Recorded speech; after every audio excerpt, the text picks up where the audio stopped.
and everyone else that's involved with the well-being of our students. This is our session for this evening that targets a session on empowering parents and students for mastering distance learning, tips for planning, organization, and self-advocacy. This is being sponsored by the Department of Special Education, the Family Support Center, and Programs and Services.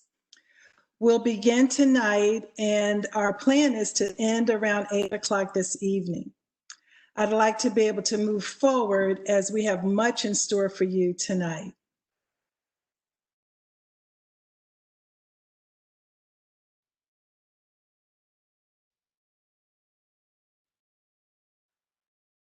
As we move forward, we want to first acknowledge our Board of Education. They work tirelessly on our behalf. And see the names here, we want to acknowledge them, the work and the support that they do, not only for the employees of our school district, but most importantly for our students.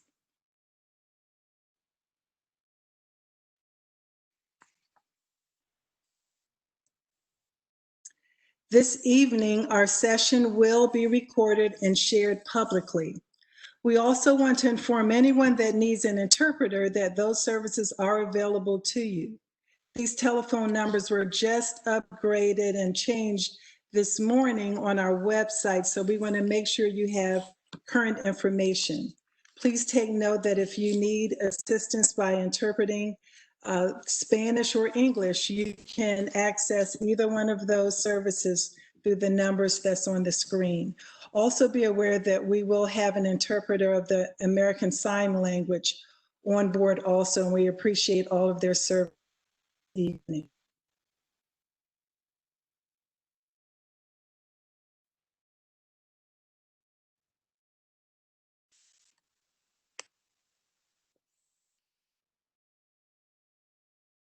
We want to first give you a quick overview of your screen. We are using a virtual platform this evening, and the beauty of it is that you will be able to engage with us through the chat room. We do encourage all participants to ask questions. We want to be able to answer them. We may not be able to answer all of them, but we will address questions and answers through a document that will be shared later. So as you look on your screen, those arrows that are pointing to the circle at the bottom is where you can click, and then you can ask a very concise question. We do also want to appreciate and recognize the persons who are managing our chat room this evening, and they will be answering the questions to the best of their abilities.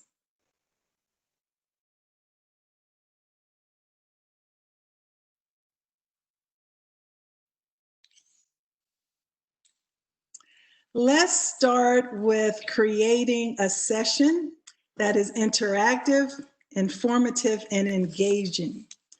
First of all, we want to let you know that there are going to be times during the course of the presentation that we will ask for your participation through the chat room. And then, we also are going to give you opportunities to write. And so if you need to quickly get a writing utensil, a pen or a pencil and paper, or you can also use your device. So be prepared. In probably 15 minutes or so, we will ask you to engage in a writing task. We look forward to having that to learn together. And that will be one way that you will engage, is through a task that will come up in just a few minutes. Also prepare by being present. We like to have your attention as full as possible. Minimize distractions. That may be silencing your phone or finding a place that helps you to be attentive to the information that we'll share. Again, know that we're going to have polls and also a Q&A feature to keep you engaged and to keep us informed of your input.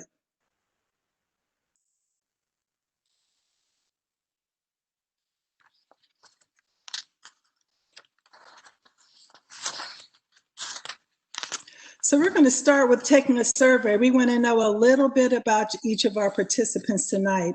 On your screen, you will see a series of questions that will give information about who you are, and that will also help us to know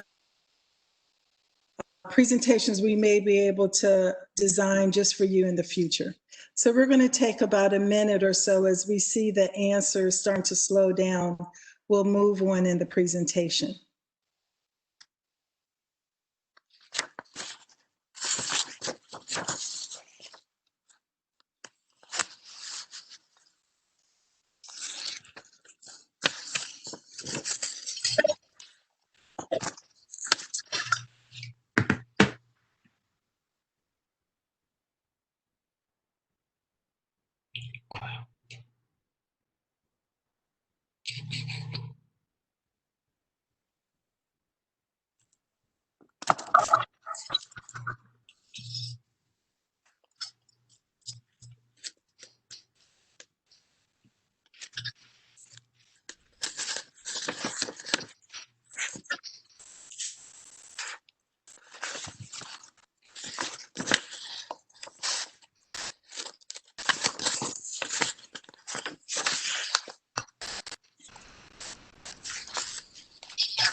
So here are the questions, and we're going to take just a few minutes. We thank you for your patience and your engagement as we work through some of the technical supports that we'll be using tonight.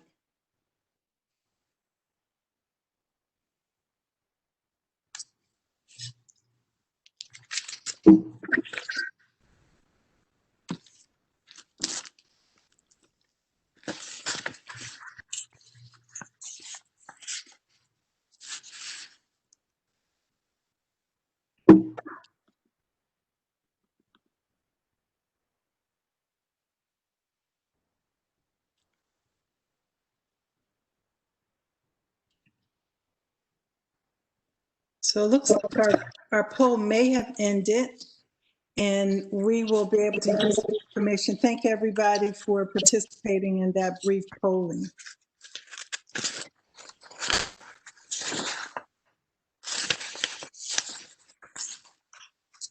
I would like to introduce myself as well as the other panelists that you'll hear from this evening.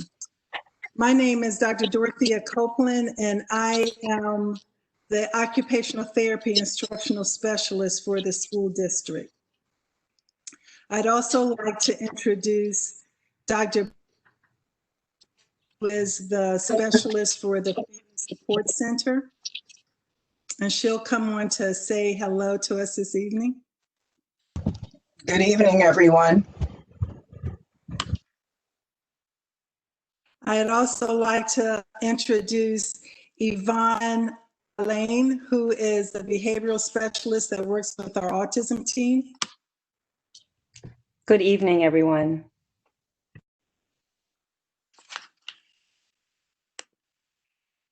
And I'd also like to invite us to say good evening and come join us, Dr. Hope Elete. And I'm sorry for that. Hope if you can correct me on that. She's also joining us. She's one of the specialists for the Early Childhood Center.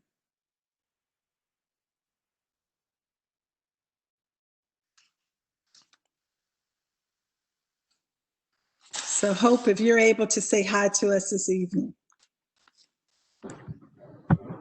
Good evening, everyone. Joining us in just a few minutes will also be our director, Ms. Trinell Bowman. She will give us words of welcome. Then we're going to start our journey. We understand, and we're going to look at this journey of distance learning and how we can prepare and plan for it. We're going to talk about understanding expectations, how to develop a plan that you can execute, how to follow that plan.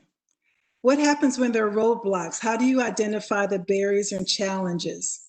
And then, like most good plans, we're going to talk about how you can reset and then get back on track to follow that plan. Ultimately, our outcome that we're working towards is that the participants, you, we'll be able to discuss and learn about information and tips on how you would be able to prepare and participate in distance learning.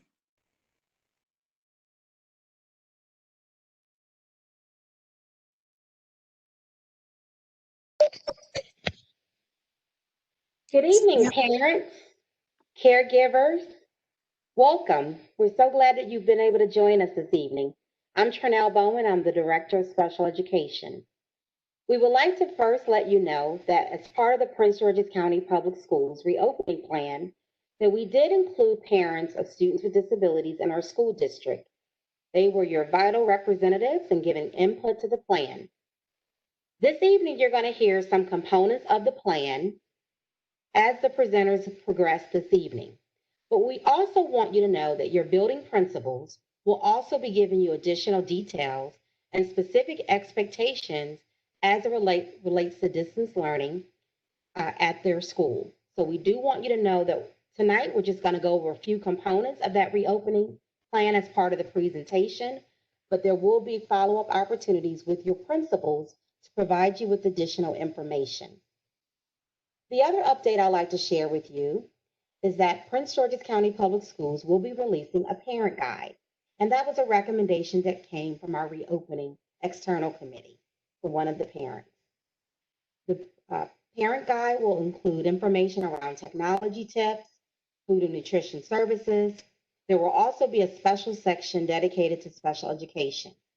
And so that information will be coming out in the next couple of weeks for parents. So that will be coming soon, and you'll see that posted on our Prince George's County website. And there will also be social media and a release. Tonight is just one of 4 workshops that we'll be doing for our parents. All of the information is on our website so that you can register for additional workshops. We have a workshop on the do's and don'ts of distance learning.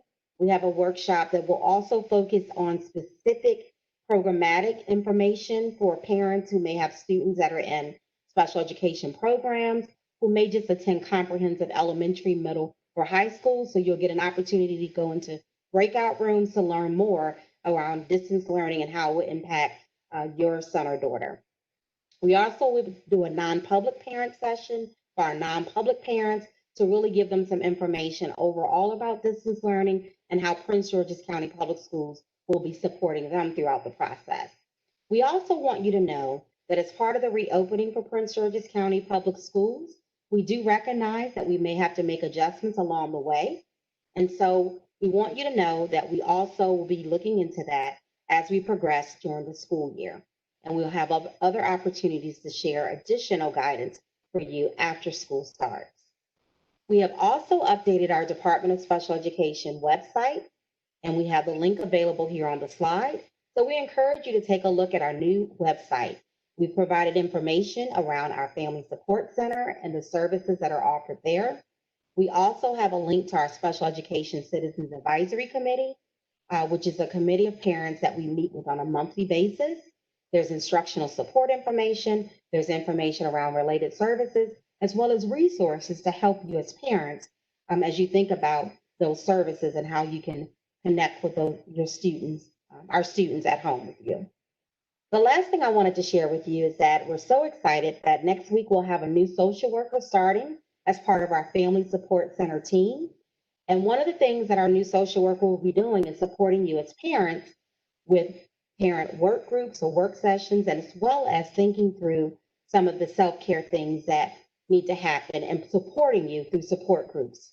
We know that this definitely is a time that's very challenging for all of us, and it's important that we take care of our social emotional health.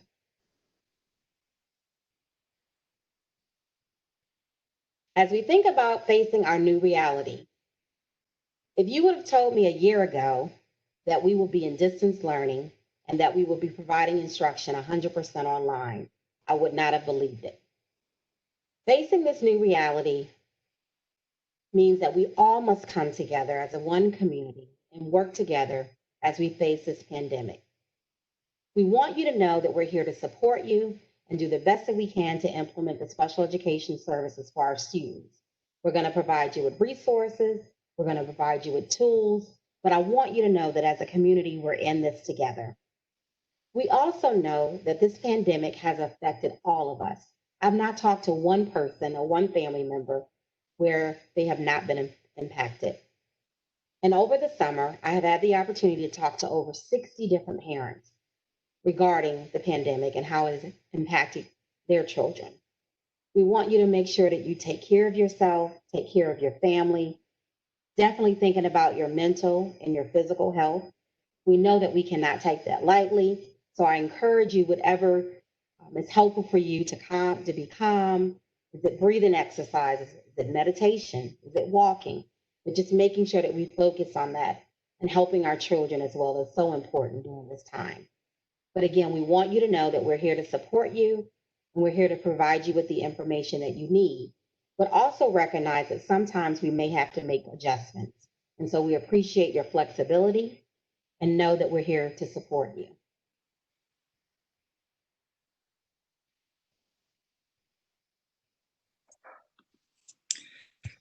This presentation that we've designed with you in mind will include suggestions and strategies for structuring learning schedules, ensuring access to supports needed for engaging in instruction, and building your capacity for assisting your students with the process of navigating distance learning.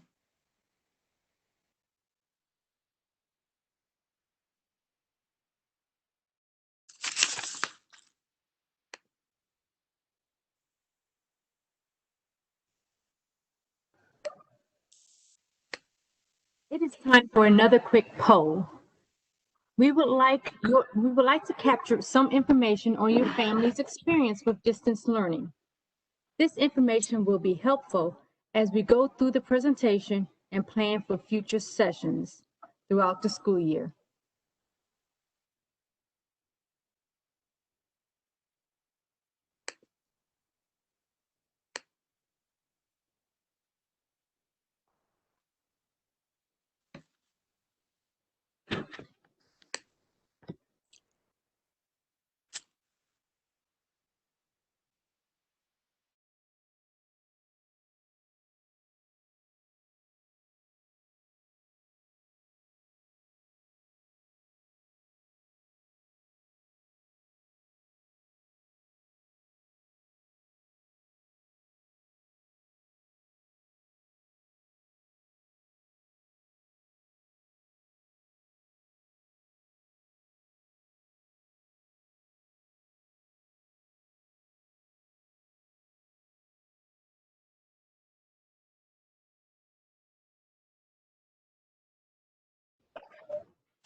It looks like we have ended our poll. I hope everyone had the opportunity to respond.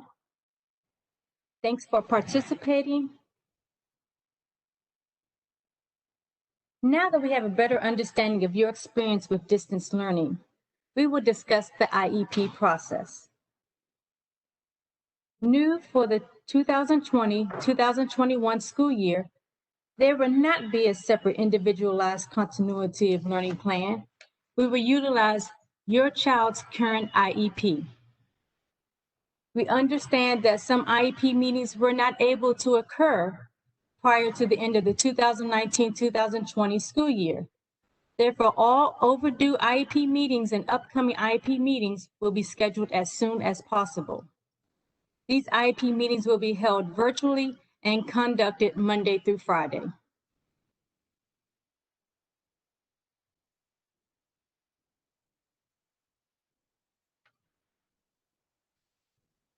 We are making every effort to ensure IDEA timelines are met.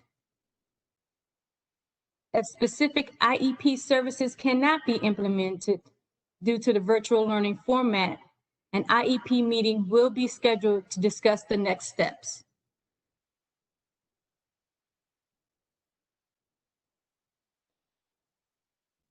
In many cases, special education instruction, supports, and accommodations can still be provided through the online classroom. In some cases, services may need to be provided in other ways than described in the IEP. This may mean that an IEP amendment is necessary. Parents will be contacted to discuss these changes. Permission for the changes will need to be obtained, and the parent will receive a copy of the amended IEP.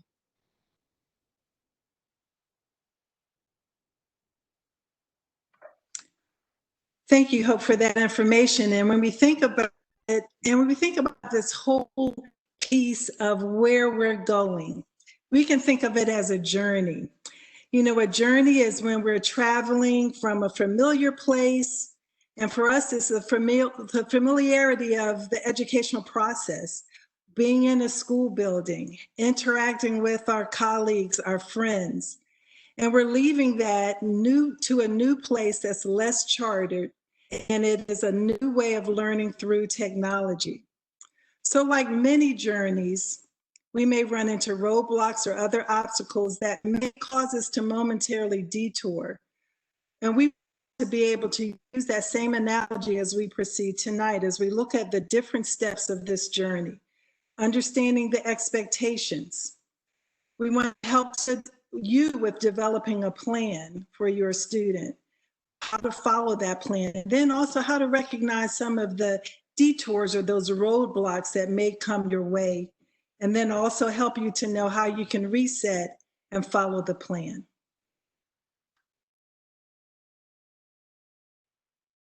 One of the things that we begin with then is understanding expectations, and this really helps to set the stage for our journey. One of the pieces to that understanding is knowing your own child. What are your child's strengths and challenges, and to consider that in the context of the distance learning experience.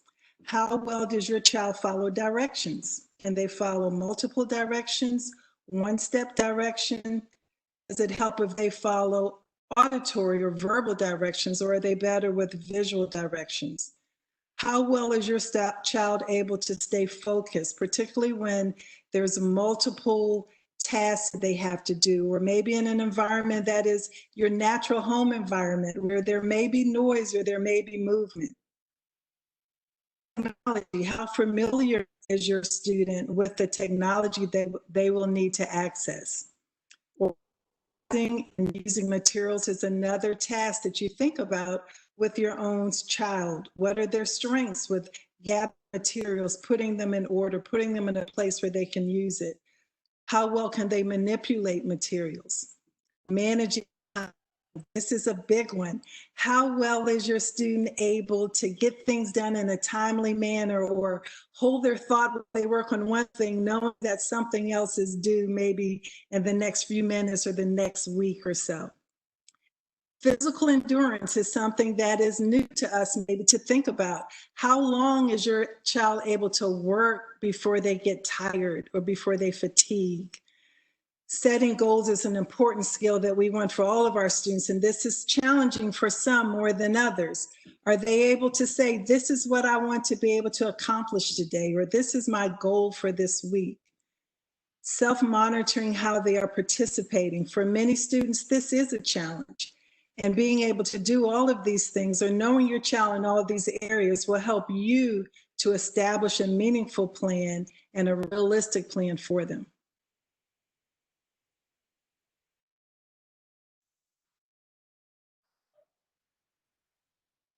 Each grade level has a different schedule. On the screen, you will see an example of a full-day preschool schedule. Please note there are allocated times for instruction, breaks, independent practice, and lunch each day. This is an example of a primary schedule. Please note there will be a mixture of live and recorded sessions, as well as small group instruction.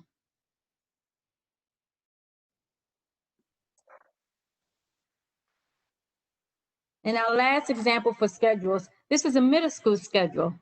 Please note on Wednesdays are designated for meetings, small group instruction, and specialized interventions. Interventions and related services may also be provided Monday through Friday based on established schedules. Hope just provided a snapshot of some of the schedules your children will be exposed to this school year. I wanted to discuss some ways that you may use to help keep up with their daily schedule and assignments. One platform that some schools will be using is Google Classroom. And Google Classroom has some really good built-in features to help with scheduling. On this page, you'll notice that this student has middle school science and math class. It provides you with the teacher's name, and it also provides you with the assignments that are upcoming for that particular class. Another feature that's in Google Classroom is the to-do list. And if you pull up the to-do list and you click on the button that's located on your left, you will see all of the assignments that are missing, that are currently due, and also due in the future for those students who like to plan far out in advance. Another really unique feature or neat feature is that each student's email has a Google Calendar, and the class assignments that were generated in Google Classroom were transferred automatically to this student's calendar. And with the Google Calendar, students are able to view what's due daily. There's a layout for weekly or for monthly.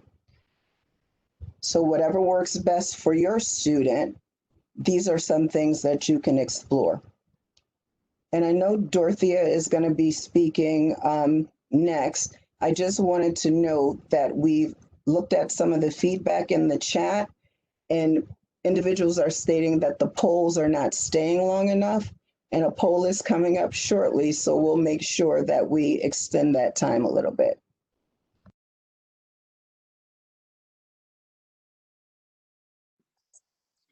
So that's perfect timing because it's time for another poll. This one is just a one question poll, and you can answer yes, no, or we're getting there. The question is, do you feel like you have a clear plan for assisting your child with staying on task during instruction and with keeping track of work assignments? We believe those are two critical skills that they'll need your support with during our journey of distance learning. So take a few minutes. We're going to hope to keep this open a little longer to answer that one question. Yes, no, or we are getting there.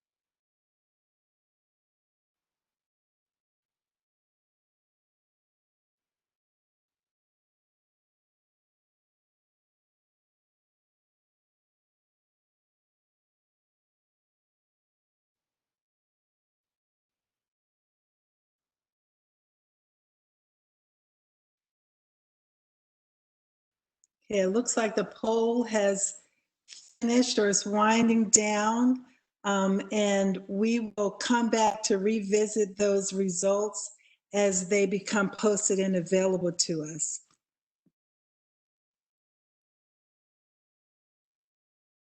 And so as we move forward, we want to think about how do you develop your plan? We know that what you expect is a first step of knowing what to do next. And so we've talked about some important things to expect in terms of scheduling, how to do calendars, some of the expectations for the new processes with our IEPs.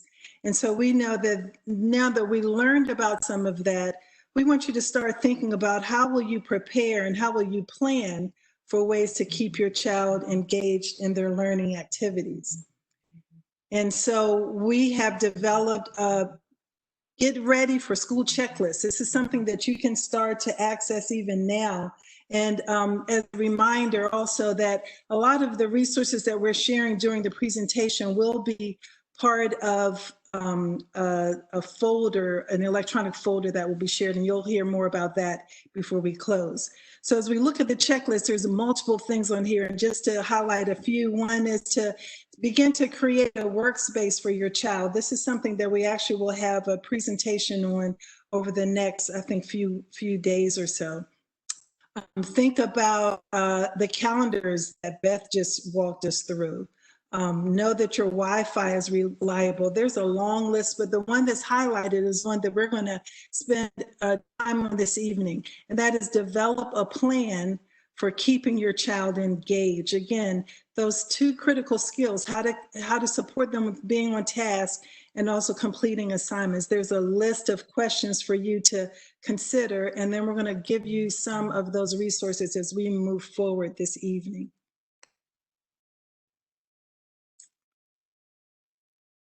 One thing to keep in mind is that your child will more likely follow your plan when they have an opportunity to develop it. As we were putting the presentation together, it came to my mind, my own children who are adults now, but I had this great plan when they were younger children that they would help clean up the bathroom. And I thought it was enough just to say, clean up the bathroom. But I soon learned that just telling them was my plan, but not theirs. And so as we talk about some more specific supports this evening, keep in mind the importance of engaging your child to the extent possible and recognizing their need for a plan with your support, and also helping them to be part of it. Because ultimately, I think for every parent, and at least I know with as being a related service provider myself, is a goal is to help them to be as independent as possible. And the tools that we'll share as we move forward is also keeping that important goal in mind.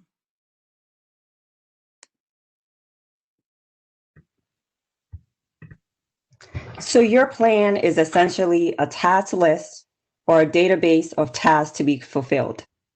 As you develop your plan for supporting your child or your children with completing assignments and staying on task, we would like for you to think about the following. What are the key tasks that need to be accomplished? Where will those tasks occur?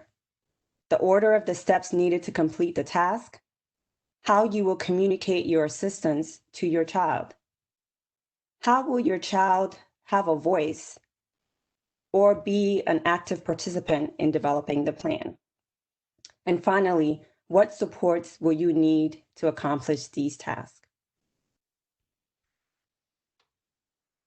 This is an example of a task list for supporting your child during distance learning.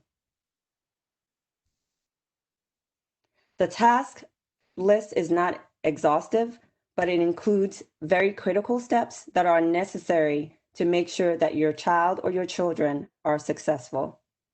Throughout this presentation, we will continue to discuss several of these steps that are included on this task list. For example, task 1, identify a quiet and clutter-free location in your home for your child to use for distance learning. Task 8, review distance learning expectations and rules with your child, such as showing him or her the schedule and reviewing it together. Show your child where learning will take place and what the expectations are.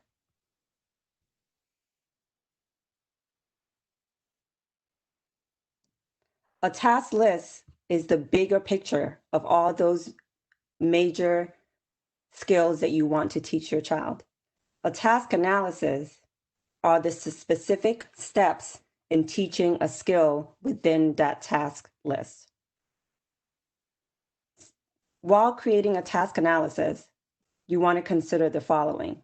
First, select the targeted behavior that you want to teach, such as teaching your child how to access their Google Classroom. Identify the prerequisite skills and materials that your child will need in order to engage in that skill. So if you're teaching your child how to access their Google Classroom, thinking about, does your child know how to turn on his or her device, how to get into Google Chrome, and then to access Google Classroom? Make sure that the steps are broken down into sequence. Run through the steps prior to teaching your child. If possible, have another person follow the steps to make sure that they are accurate. How are you going to teach the skill? Are you going to model it? Are you going to provide physical guidance? Are you going to use visual supports? And what are those visual supports? And how can you get them? Implement and reinforce best responses, even if they are all prompted initially. Monitor progress and make adjustments as needed.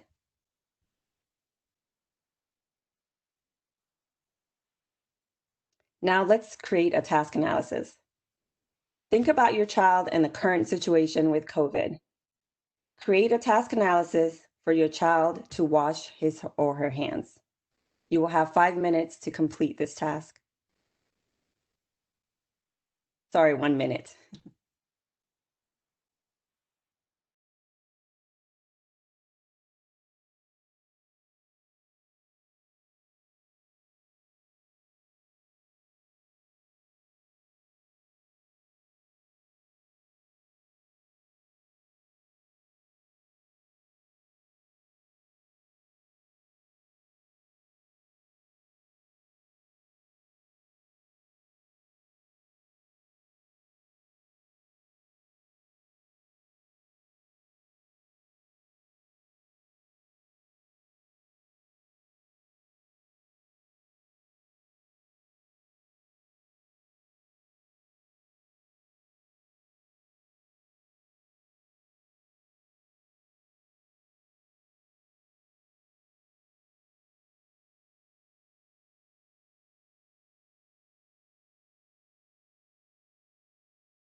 Okay, our time is up.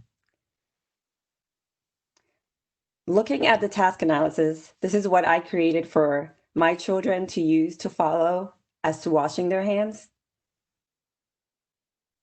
Your task analysis may look similar. You may have included steps that I omitted, or you may have added steps that I didn't include. So for example, your task analysis may include a step for getting a towel prior to your child drying your hands.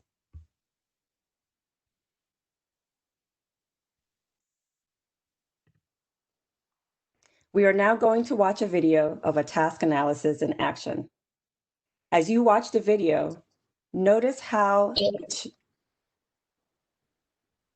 the children respond and how the father responds when the directions are followed.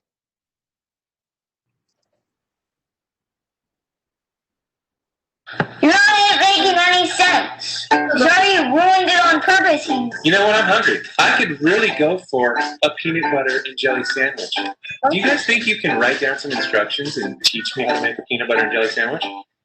Yeah. Step 1, get 2 pieces of bread out. Got 'em. Get a butter knife and get some PB. Take 1 piece of bread, spread it around with the butter knife. No, Dad, with the peanut butter. I'm just doing what it says. It says take 1 piece of bread, spread it around with the butter knife. Hold on. Get some jelly, rub it on the other half of the bread. No, Dad, open the jelly. It doesn't say to do that. Put the breads together on top of each other. Take a big bite. This doesn't taste like a peanut butter and jelly sandwich. Fail. Yeah. Oh, God. Sorry, I had to make it extremely specific. Oh, good. I'm starving. Take 2 pieces of white bread out of the bag. Take the lid off the jar of peanut butter. Get a butter knife and stick it inside of the peanut butter jar. With the knife, scoop a bit of peanut butter out. That means like a lot. A bit means a lot? In my world. There we go. Doing better than before, though. Open the jelly jar. Squeeze it onto the other piece of bread. No. Done. Closer. Get 2 pieces of bread. Get some peanut butter. Take the peanut butter knife. Open the peanut butter. Put the knife in the PB. Get some jelly. Open the jelly. Squirt the jelly onto the bread. Take the butter knife with the peanut butter on it. Wipe it all over the piece of bread that's blank. Take the butter knife, rub the jelly all over the piece of bread. Oh, you're better. That's all over. Put the 2 pieces on top of each other. This is how I meant. Take 2 pieces of white bread out of the bag. Take the lid off the jar of peanut butter. Get a butter knife and stick it inside of the peanut butter jar. With the knife, scoop some of the peanut butter out of the inside of the jar. Spread your scoop of peanut butter onto one of your pieces of bread with a knife. No. Squeeze some jelly onto the other piece of bread. Spread the jelly on the bread with the butter knife. Put your 2 pieces of bread, peanut butter and jelly sides together. Done.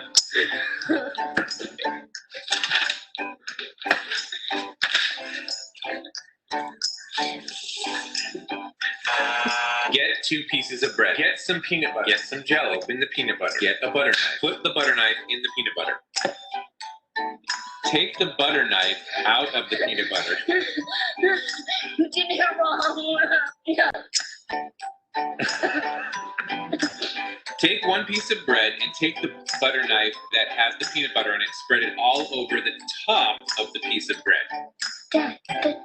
That's the top. I mean the sides. Squirt some on another piece of bread. Take the butter knife, rub it all over the top of the piece of bread. I quit. You're not making any sense. Sorry, you ruined it on purpose. He knows how to make one. I know, Evan, it's a joke. It's the kid. Oh. Do you know how to eat your piece of bread? You want to take your sandwich with you?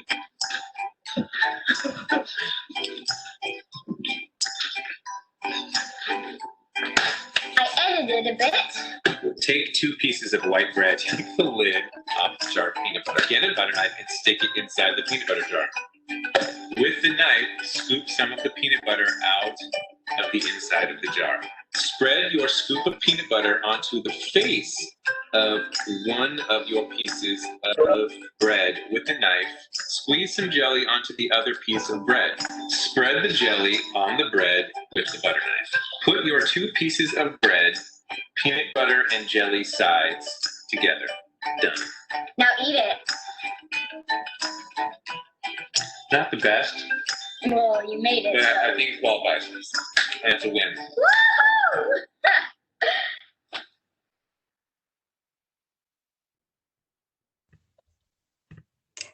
That was indeed a very funny video to watch, but it gives us a very good picture as to why our directions within our task analysis has to be very clear.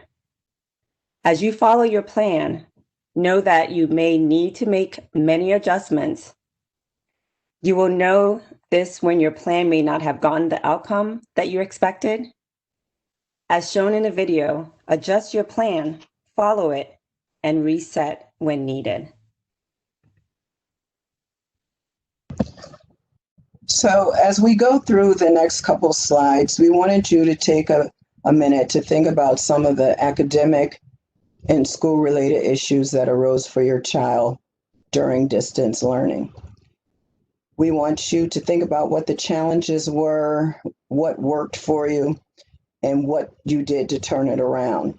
And in looking at some of the comments in the chat section, I see that there are a lot of challenges that parents have faced, and we are aware of those challenges. We may not be able to resolve any or all of those in tonight's session, but we hope that you'll be able to take away something. Based on those barriers and challenges that you anticipate, we would like you to take another brief poll so that we can get some additional information and find ways to develop some additional supports. On our poll, we just have a few 4 selections, but when the poll is over, feel free to write a suggestion in the chat section that was not listed as an option. And we will be reviewing the transcripts from the chat and trying to address all the questions and concerns that you have shared.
The poll will be ending shortly.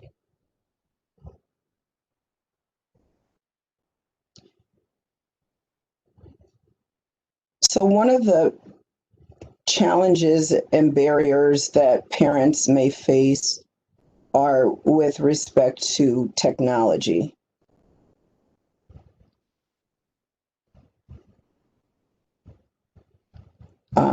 There can be possibly equipment challenges, issues with connectivity or the internet, the various applications. I saw that mentioned in chat, proficiency levels with respect to Google Classroom and other technologies.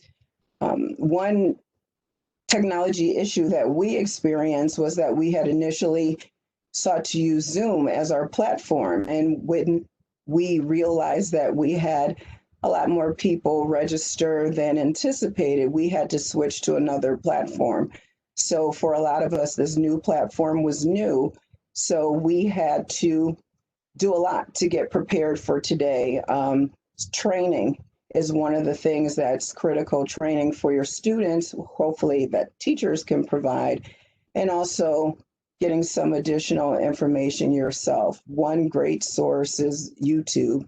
A lot of times when we have challenges with figuring out something technological, we Google or we use YouTube. So that is a resource that is available to families as well. And I know someone asked the question, will there be trainings available for families on Google Classroom and different platforms that the students may use? And we will definitely respond to that in our Q&A. The next slide talks about user knowledge. And as I mentioned earlier, there was a lot of feedback on Google Classroom and the proficiency level of teachers and being able to convey that information to their students, as well as being able to convey that information to parents who are at home assisting students that may be in multiple grade levels or even different schools where different platforms may be used. So this is not an exhaustive list of all of the different platforms that you may encounter, but we want to share a few of them that your students may use during this upcoming school year. And while we know there are definitely challenges and barriers for technology, we also know that it provides some supports for our students with disabilities. And there are some accessibility features that are built into phones and laptops and other mobile devices.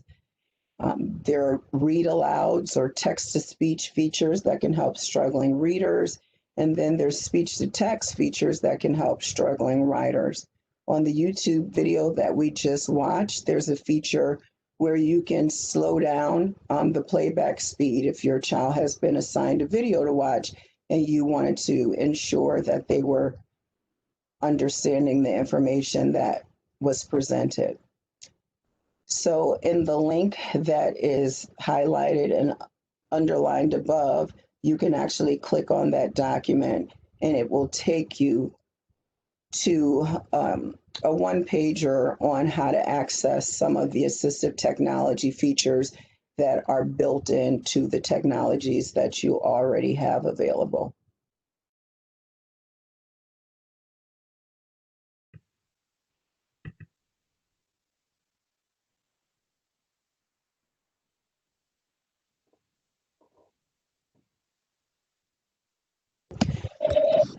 We will also be placing these documents inside of the folder that we will provide you access to.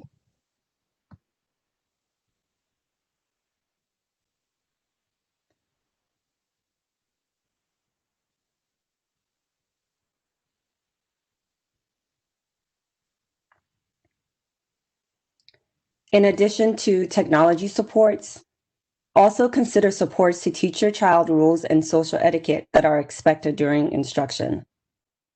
There are a variety of pre-made social stories that we will, as Beth mentioned, include in the parent resources and handouts for you to access later on. I wanted to take this opportunity to thank our autism instructional specialist for creating the social stories that we are sharing with you this evening that will also be available. So within the social stories, we can click on a social story for being respectful for you to view.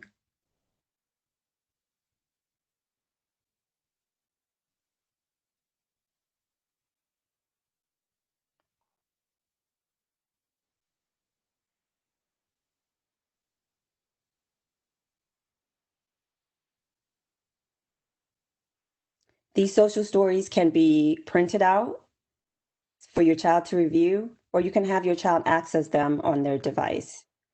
You are also welcome to use these as examples to create an individualized social story that includes pictures of your child or other familiar individuals engaging in those behaviors.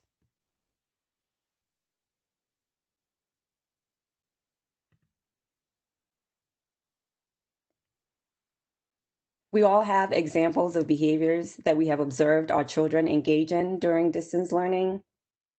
Some real examples that parents have shared includes the child dropping to the floor as soon as the computer or iPad is presented, the child shutting down the computer, or the child refusing to come to the table or sustain engagement with the lesson. These are all real behavior barriers and challenges that parents have encountered and will most likely re-encounter when school resumes August 31st. The following are strategies and supports that you can utilize prior to the start of distance learning. Create a quiet and clutter-free learning environment for your child. Be prepared. Test the technology that's available. Review the schedule for the day or the specific time period with your child. Review the rules and expectations. Use those visuals and social narratives, such as the social stories. Use visuals and schedules, to-do lists, picture schedules, electronic schedules that your child can follow, to support them with engaging in instruction. The use of visuals and schedules are critical and essential for your child to understand the daily routines and expectations.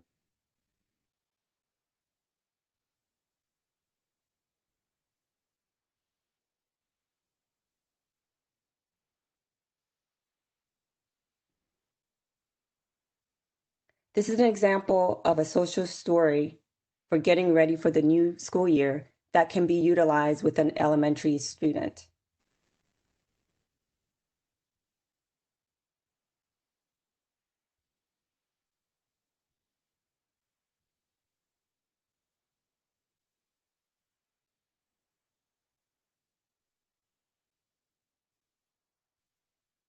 This is a similar social story that can be utilized with a middle school student or a high school student. As you can see, there's a lot of text in this social story as compared to the one that you saw previously.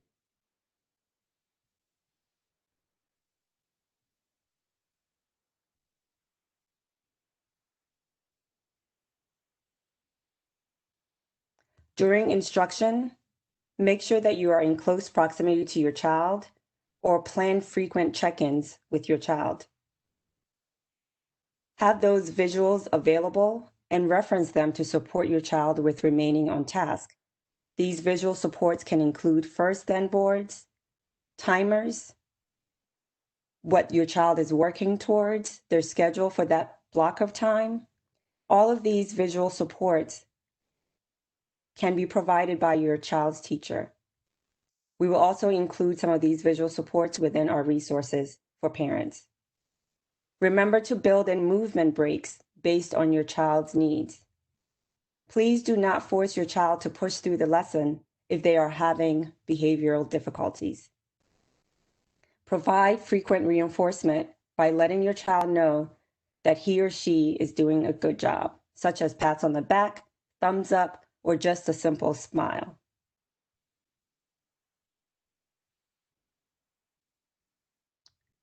Preparations before and supports that you will be providing to your child during the instruction are all very important. Another thing that is also critical is to provide reinforcement or feedback to your child on how well he or she did immediately after the instruction. Remember that consequences shape the future occurrence of behaviors, both appropriate and inappropriate behaviors. So it's critical that you provide some sort of feedback to your child. Remember to praise first and then provide that corrective feedback. Make sure that your child gets whatever reward that you promised them at the end of following the rules and meeting those expectations. Remember to keep your promises.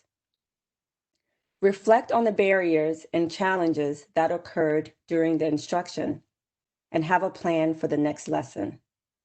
Debrief with other family members who support your child, as well as your child's teacher and related service providers to see how best to support your child in the future. Remember to breathe. We're all in this together. In addition to behavioral support, keep in mind as we watch that video of the father creating the peanut butter and jelly sandwich, do not assume that the directions and expectations are understood by your child. Be near your child before you give any direction or instruction. Make statements rather than asking questions. For example, instead of telling your child, "Are you ready to turn on your computer?" you should say, "Please turn on the computer." Your directions need to be clear and specific. Keep explanations and directions simple. Age-appropriate instructions. Give your child time to process the direction before repeating the direction or before giving them a second step in that direction.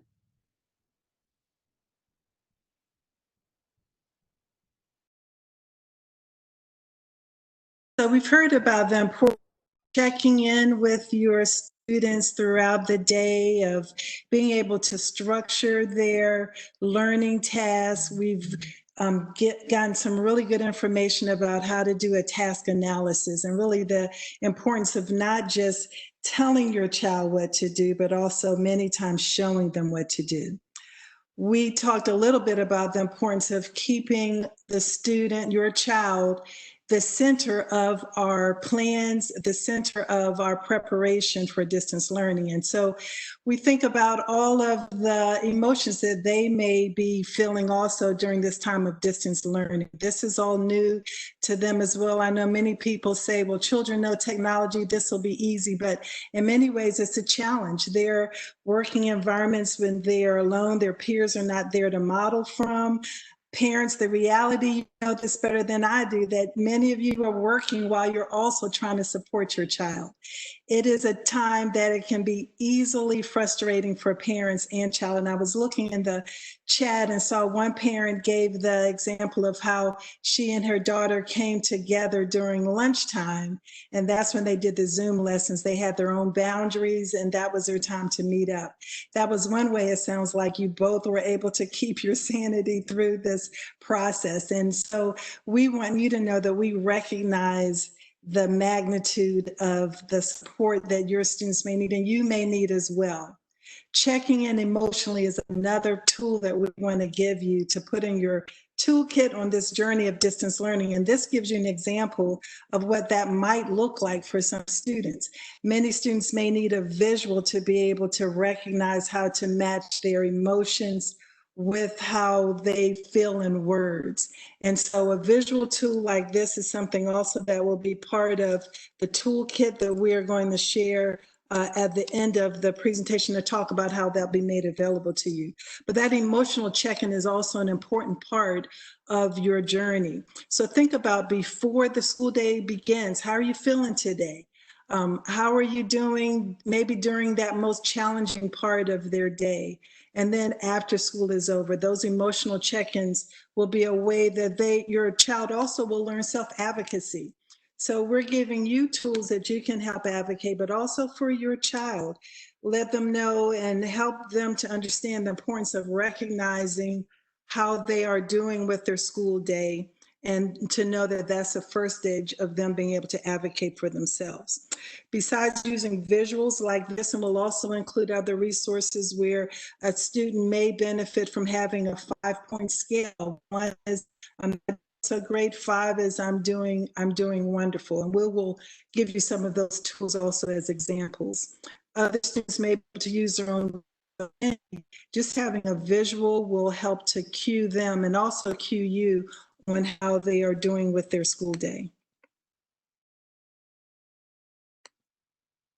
And so let's dig a little deeper. That emotional check-in. From what I understand, there was a wonderful presentation that was done recently by Dr. Joyce Cooper Kahn, and she gave us permission to use one of her slides because it seemed to be especially applicable to the topic for today.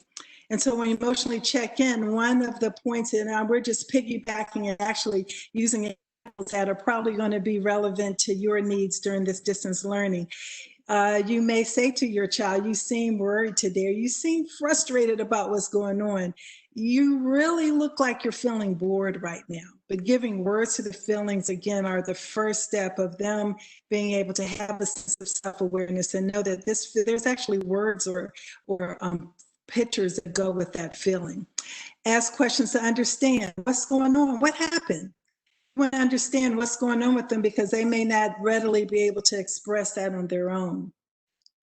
Offer understanding and put the feelings in context. Maybe you would say something like, you know, I get frustrated too when I can't seem to figure out what I need to do, especially when I'm learning something new. Of course, you want this to be authentic, but think about a time that you may have experienced that same type of emotion or frustration or success and be able to share it in context. Set a clear limit and don't use a lot of words. These are probably those times that maybe your child may be especially frustrated and they may be testing those boundaries. So you may say something like, you know, sometimes there are rules to follow and you will need to finish the lesson. I would imagine some of you can relate to the times maybe where your child back in the spring may have said, I don't want to do this today, or I'm tired, or I'm bored. But setting limits is an important part of that emotional check-in. And like Yvonne was saying also, to have clear expectations for behaviors. This would be a time to make that clear. The last one, you can negotiate if your child makes a reasonable request. Maybe it's something like this. Okay, you can participate in your first lesson tomorrow while you're sitting in the backyard, as long as you're listening to the teacher and answering questions. So that child may have said, you know, I want to go outside tomorrow to do this lesson, or I want to do something else first. This would probably be another example where you would partner this situation using a first then board. Well, first do this and then you'll be able to do that. And that's almost embedded in this response. But that emotional check-in, again, let's not underestimate, I think, the power of that check-in with your students to know exactly how they're doing and how they're managing this new experience. And so we've kind of gone around this circle. If you'll remember in the beginning of our presentation, we talked about the journey, about setting expectations, developing a plan, following it. There may be those obstacles and roadblocks. How do you reset? How do you identify those challenges and then get back in the plan? And so it's going to be important for you as parents and caregivers to take time to think about how well is your plan working? Is it effective? Is it what you expect it to be for supporting your child with those two, again, critical pieces, I think, of distance learning where parent support is so needed, and that's helping your child to stay on task and also completing assignments. And so you can mentally kind of do this check, you know, is my child completing tasks as expected? Are they doing what you would expect them to do? Or if the teachers, what her expectations are, knowing the strengths and challenges of your child, are they completing the tasks as would be expected? They're an issue with timeliness, quality, or accuracy. Maybe they're completing it, but they're rushing through the activity so they can go out to play, or rushing through it with poor quality. And so think about, is your plan also addressing those areas? Think about, are your expectations reasonable? This is, I think, you having that great understanding of who your child is, and given who your child uniquely is, are your expectations reasonable? What can be done differently? We've heard a lot of strategies this evening that you could go back and check what you did. Can it be done differently? Even thinking more tangibly of that task analysis list, you know, by thinking of, where is my child really struggling? Where do they need the most support? Is it with organizing their materials? Is it with logging on? Is it, you know, managing their schedule? Really looking and studying, I would say studying your child and how they're performing and where you can work to support them. What could be done differently if your plan is not giving you quite the results that you would expect? And then what resources might you need to help reset your plan? We're going to, again, continue this evening with some of those resources that we designed, again, with you in mind, and with some of those potential barriers. I know back at that poll that we took, the question was, what barriers do you anticipate to do? And one response outside of where there was no response at all was attention. And so knowing that, we're going to make sure we can provide some resources there also. I will again say that we have a presentation coming up for parents and caregivers where we're going to be talking about design and create the just right environment for distance learning. And one of the, I think, even with that barrier in mind, is sustained attention. Sometimes I think, and I'm coming from the lens of an occupational therapist, sometimes we need to be okay with students moving around and having sometimes positions for learning that may not be your typical sit in that wooden chair for 2 hours and get the work done. And I'm exaggerating with that because we could see on our schedule, we're going to be having time for breaks also. But think about how we can sometimes give children the opportunity to move, to change positions, to go in different rooms, to take a quick break. Sometimes those are tangible ways of addressing that sustained attention. And I think one of the other comments that may have come out of the box is, will the teachers also have some of these resources? And I know that there is a plan to share much of this information with them also. I thought that was very insightful to know that the information that we're sharing with you, there's that, again, that partnership collaboration that we hope for and we want to help you to prepare for, that everyone will be on the same page with much of the information that we share.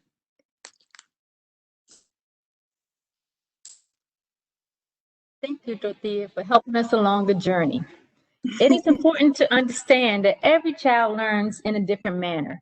With this in mind, some children will need assistance. If you see your child is struggling, the following steps may help. Reassess the current designated workspace. As opposed to using the kitchen as a virtual workspace, maybe the dining room will be more suitable and have less distractions. Review your child's schedule with them. Together, you all can schedule breaks or activities away from the computer screen. Remember, we are in this together. Talk with your child's teacher or administrator for additional support.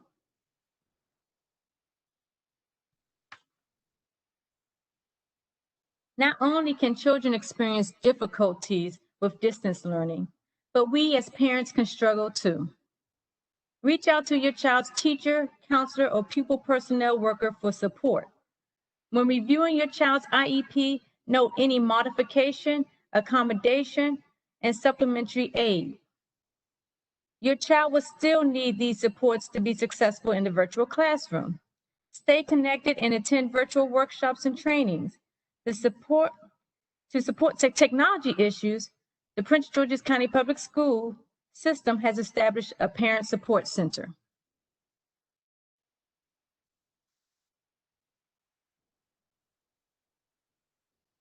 When you feel that you are becoming overwhelmed or frustrated, ask for help and utilize your resources. Our public libraries contain a wealth of resources to aid with learning and homework. As a parent of 4 children, I have come to the realization that everything will not go as planned. Prioritize. Take a break. We know that you are doing your best and trying your hardest. We are here to tell you that it is enough. To support learning at home, there will be materials provided by the Department of Special Education based on specific special education programs. Beginning the week of August the 24th, materials will be distributed.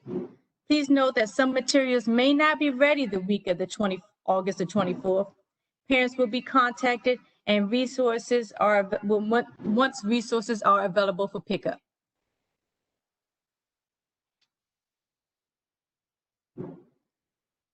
On the Prince George's County Public Schools website, you will find school supply list by grade to assist in distance learning.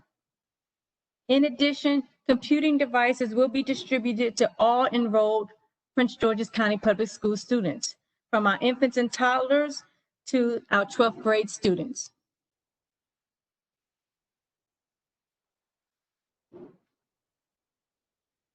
If your child is in need of adaptive equipment, assistive technology, communication devices, or other specialized materials as indicated on their IEP, parents will be contacted within the first week of school.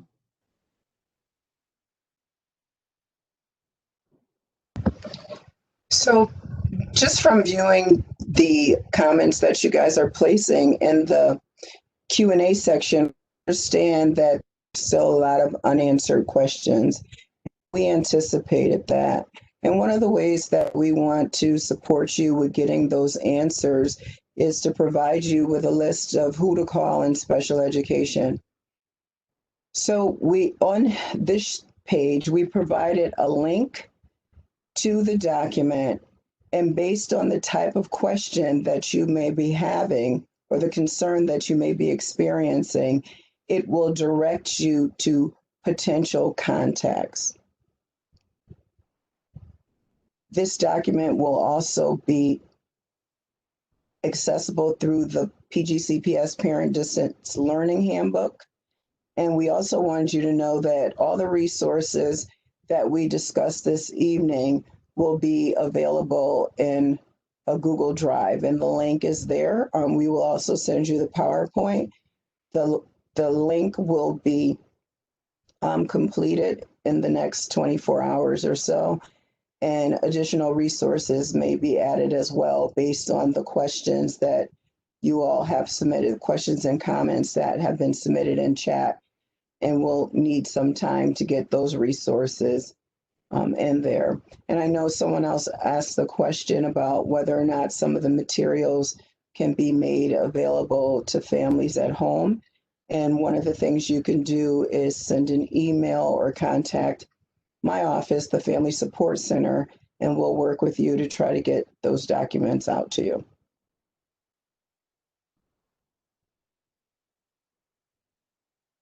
If you would like to have any of the information on the presenters tonight, the PowerPoint will also contain a slide of all of our contact information, and feel free to reach out to us or to call. Marcy is not here, but she's listed there in her phone number, and she is also in the Family Support Center, and we would be happy to help you if you have a question or concern that's directly related to office and what we do.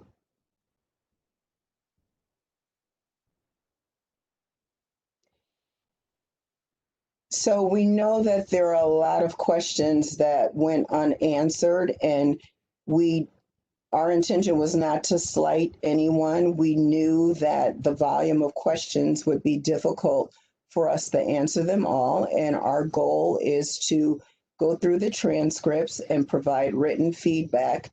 But if you still have questions that you feel were not answered during the presentation, if it's something specific to your child's IEP, reach out to your child's school, your child's teacher, or the IEP chairperson.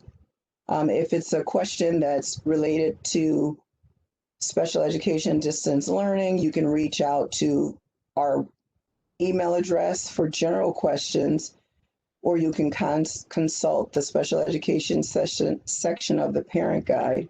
And then we are also there to support you and answer questions. You can contact us via phone or email, and we will respond to your questions and try to get the answer that's needed. So this concludes our session for tonight, and we wanted to thank you for attending the session. We hope that we were able to answer some of your questions and to provide some information to help you as you navigate this process of distance learning.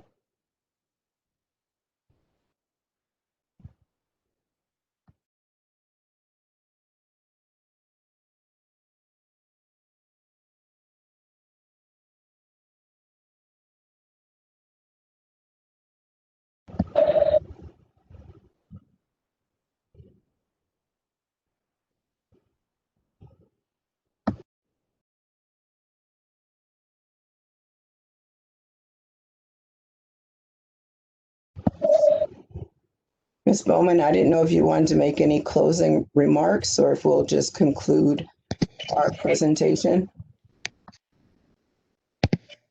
Sure, I just want to thank everyone for participating. And as that said, we will be responding to your questions. We did the best that we can to respond to the questions in the Q&A, but we will make sure that we respond and publish those responses on the website. And again, I strongly encourage you to attend the remaining sessions. We definitely will go deeper in terms of thinking about specific groups of students, such as students that are in our special education programs, as well as our comprehensive schools. And I do recognize, parents, that it is challenging and difficult for those of you, of course, who have to work, as well as support your students. But I know, as Dr. Golson, as you know, has indicated that safety is paramount. And that's why the decision was made, to close schools until the end of January. Be rest assured that we wish that our students could definitely be in school right now. And it's very difficult and challenging as we continue to navigate. But rest assured that we're hopeful and optimistic that on December 1st, when Dr. Goldsman makes that updated announcement, that hopefully we can move to our hybrid model in February. But we're going to do everything that we can to support you through this. And thank you so much. And we'll make sure that the information is posted for you. Have a good evening.